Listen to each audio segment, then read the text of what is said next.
नहमदुहु व नसल्ली व रसूल करीम अम्मा बाद फ़अऊज़ु बिल्लाहि मिनश शैतानिर रजीम बिस्मिल्लाहिर्रहमानिर्रहीम। अस्सलाम वालेकुम मेरी प्यारी माओ बहनों बेटियों, मेरी प्यारी बहनों, आज बयान का जो मौजू है, ये जो दर्द भरी ख़बर हमें सुनने को मिली है, मौलाना तारक जमील के बेटे आसम जमील के बारे में बहुत तकलीफ़ हुई। अल्लाह रब्बुल इज़्ज़त उनके बेटे को जन्नत फ़िरदौस में आला मकाम अता फ़रमाए। मौत तो बरहक है, हर इंसान ने मौत का मज़ा चखना है, लेकिन जिस तरीके से मौलाना तारक जमील साहब के बेटे इस दुनिया से रुखसत हुए, इस चीज़ की हमें बहुत तकलीफ़ है। अल्लाह रब्बुल इज़्ज़त मौलाना तारक जमील साहब को सब्र अता फ़रमाए। अल्लाह रब्बुल इज़्ज़त उनके बेटे को जन्नत फ़िरदौस में आला मकाम अता फ़रमाए। मैं अपनी बहनों को, अपने भाइयों को ये बताना चाहती हूँ कि मीडिया पे बहुत सी बातें और बहुत तरीके तरह तरह के मामलात के साथ उन्होंने आसिम जमील के इंतकाल की खबर जो है शाया की और सुनाई, लोगों तक पहुँचाई। बड़ी तकलीफ़ की बात है। देखें कि अगर एक बंदा तकलीफ़ में है, गम में है, अर्श वाला रब कहता है कि जब तुम उसके गम में शामिल हो जाते हो तो मैं अर्श वाला रब तुम्हारे गम की कहानी को ख़त्म कर देता हूँ। इधर तारक जमील साहब तकलीफ में है, गम में है, परेशान है बेटे की वजह से, और इधर मीडिया पे लोगों ने चैनलों में अपने अपने व्यूज़ लेने के लिए टिकटॉक पर तरह तरह के जो है ड्रामे बनाने शुरू कर दिए। कितनी बुरी बात है। अगर आज तारक जमील साहब के बेटे इस दुनिया से रुखसत हुए हैं तो हमने भी तो इस दुनिया से जाना है। नबी पैगम्बर नहीं रहे, औलिया वली नहीं रहे, तो हमने रहना है। लेकिन तकलीफ इस बात की है कि भाई चलो हो गया, जो मामलात भी हो गया, जो नसीब में था, जिस तरह भी इसकी मौत का जरिया लिखा था, अल्लाह की हिकमत थी, वो इस दुनिया से रुखसत हो गया। लेकिन इस तरीके से तो नहीं करना चाहिए, बहुत बुरी बात है। और मैं दूसरे ये बताना चाहती हूँ कि ये टिकटॉक पे व्यूज़ लेने के लिए लोगों ने ये जो मामलात किए हैं, कोई किस तरह करता है, किसी को पकड़ के आसम जमील बना दिया, किसी ने कुछ किया, किसी ने कुछ किया। कोई जाकर तारक जमील साहब से तो पूछे वो कितना जख्मी हो चुके हैं इस बात पर कि उसका एक लखते जिगर बेटा इस दुनिया से चला गया है। तो मेरी बहनों, मैं इसी बात पर आपको एक बयान सुनाना चाहती हूँ कि हज़रत अली रज़ियल्लाहु अन्हु घर से जब निकले ना, मस्जिद की तरफ रवाना हुए नमाज अदा करने के लिए, तो थोड़ा ही सफ़र किया तो क्या देखते हैं कि दो लोग आपस में झगड़ा कर रहे हैं। जब झगड़ा कर रहे हैं तो हज़रत अली रज़ियल्लाहु अन्हु कदम उठाते हुए वहाँ पहुँचे। जब वहाँ पहुँचे तो आप हज़रत अली रज़ियल्लाहु अन्हु ने फरमाया, क्या बात है, क्यों झगड़ा कर रहे हो?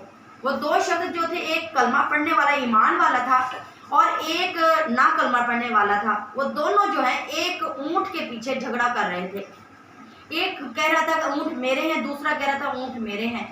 दोनों को आपस में झगड़ा हो रहा था। जैसे हज़रत अली रज़ियल्लाहु अन्हु वहाँ पहुँचते हैं, आप हज़रत अली रज़ियल्लाहु अन्हु ने फरमाया कि क्या मामलात हैं, क्यों झगड़ा कर रहे हो? तो उनमें से दोनों ने कहा कि या अली, जो कलमा पढ़ने वाला था वो भी ये कह रहा था कि या अली ये ऊँट मेरा है। जो कलमा पढ़ने वाला नहीं था, नाम सुनना था, वो भी ये कह रहा था कि ये जो ऊँट है ये मेरा है। हज़रत अली रज़ियल्लाहु अन्हु ने फरमाया कि वो कह रहा है ऊँट मेरा है, आप कह रहे हो मेरा ऊँट है, तो मैं किस तरह फैसला करूँ?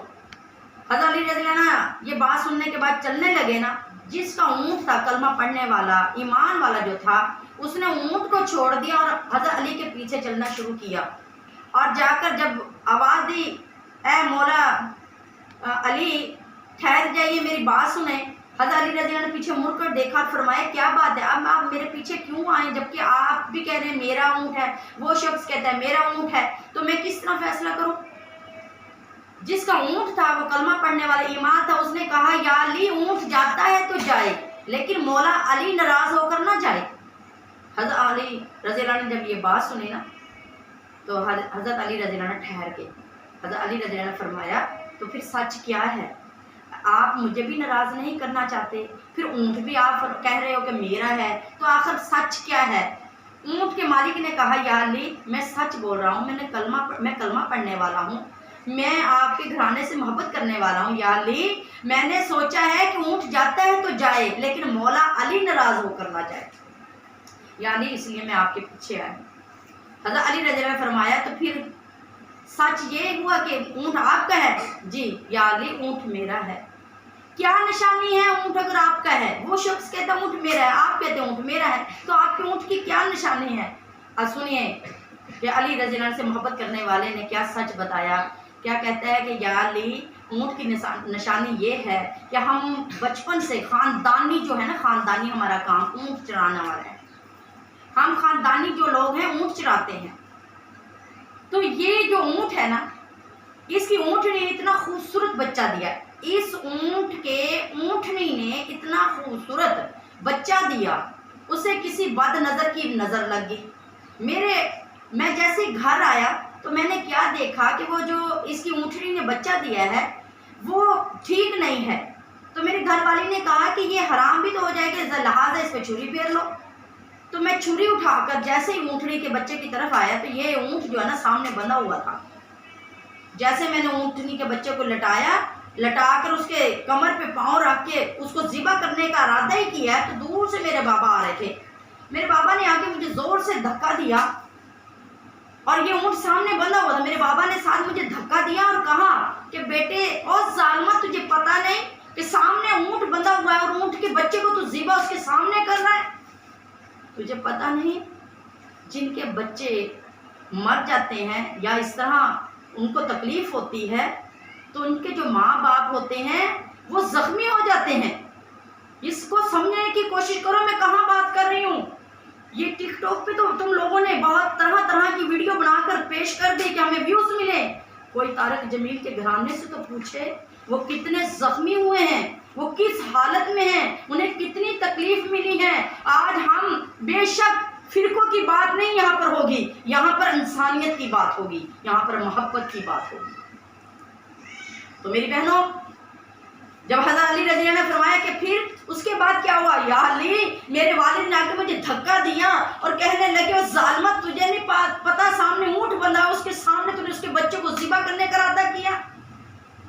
جب یا علی میں نے اونٹ کے بچے کو چھوڑ دیا تو میں کھڑا ہوا تو میرے بابا نے کہا کہ ان کے باپوں کے بچے اس دنیا سے چلے جاتے ہیں، ان کے ماں باپ کے دل جگر زخمی ہو جاتے ہیں. تو جب کہ یا علی یہ بات میرے دل میں ہے، میرے ذہن میں ہے کہ میرے ابو نے یہ بات کی تھی کہ میں اس اونٹ کے بچے کو ذبح کرنے لگا تھا، مجھے پتا ہے کہ جب سے اس کا جگر جو ہے زخمی ہے. یا علی اگر آپ کو مجھ پہ یقین نہیں ہے تو آپ اس اونٹ کو ذبح کروا کے دیکھیں کہ اس کا جگر جو ہوگا وہ بالکل زخمی ہوگا. یا علی نے حکم دیا کہ اونٹ کو ذبح کیا جائے. جب اونٹ کو ذبح کیا گیا، سب سے پہلے ذبح کرنے کے بعد اونٹ کا جگر نکالا گیا. جب دیکھا اونٹ کا جگر واقعی زخمی تھا، حضرت علی رضی اللہ سمجھ کے کہ یہ سچا ہے، ایمان والا کلمہ پڑھنے والا سچا ہے کہ اونٹ کا جگر زخمی ہے، اونٹ واقعی اس کا ہے. اور جب اس نے یہ بات کرنے کے بعد، یا علی یہ واقعی میرا اونٹ تھا اور مجھے پتا تھا کہ میں اس کے بچے کو ذبح کرنے لگا تھا اور اس کا جگر جو ہے اس وقت کا زخمی ہے، میں مالک ہوں. تو آپ علی رضی اللہ عنہ نے اس کے بعد اپنے حسین کو بلایا. جب حسین رضی اللہ عنہ کو وہاں سے بلایا، آ کر حسین جب سامنے کھڑے ہوئے، حسین رضی اللہ عنہ نے فرمایا جی بابا آپ نے مجھے بلوایا ہے. حضرت علی رضی اللہ عنہ نے فرمایا کہ اے حسین اپنی قمیض سینے سے اٹھا. میرے حضرت علی رضی اللہ عنہ سینے کا بوسہ لیے، کمر کے بوسے لیے، کندھے کے بوسے لیے، پیشانی کا بوسہ لیا، سر مبارکہ کا بوسہ لیا، ہاتھ مبارکہ کا بوسہ لیا. حسین رضی اللہ عنہ فرماتے بابا اس سے پہلے تو آپ نے میرے اتنے بوسے نہیں لیے، اس سے پہلے تو آپ نے میرے اتنے بوسے نہیں لیے جتنے آج آپ میرے بوسے لے رہے ہیں. حضرت علی نے کیا فرمایا، اے میرے حسین مجھے پتا ہے کہ وہ میدان کربلا ہوگا جب تیرا گھرانہ شہید ہو جائے گا. جیسے اونٹ آج زخمی ہے اسی طرح تیرا جگر بھی زخمی ہو جائے گا. تو میری بہنوں میں بتانا چاہتی ہوں جن کی اولادیں اس دنیا سے چلی جاتی ہیں نا، یا کسی پریشانگی میں ہوتی ہیں، بیمار ہوتی ہیں یا انتقال کر جاتی ہیں، جیسا کہ مولانا طارق جمیل صاحب کے بیٹے اس دنیا سے رخصت ہوئے ہیں. باتیں بنانا، ڈرامے بنانا، فلمیں بنانا، ایکٹنگ کرنا تو بہت آسان ہے. کوئی پوچھے تو صحیح ان سے کہ ان پر کیا گزری ہے جن کا لختے جگر اس دنیا سے چلا گیا ہے. میں اللہ سے دعا کروں گی یا اللہ مولانا طارق جمیل صاحب کو اللہ رب العزت اس کی فیملی کو خاص کر کے ان کے گھرانے کو اللہ رب العزت صبر عطا فرمائے، اور عاصم جمیل کو اللہ رب العزت جنت الفردوس میں اعلیٰ سے اعلیٰ مقام عطا فرمائے.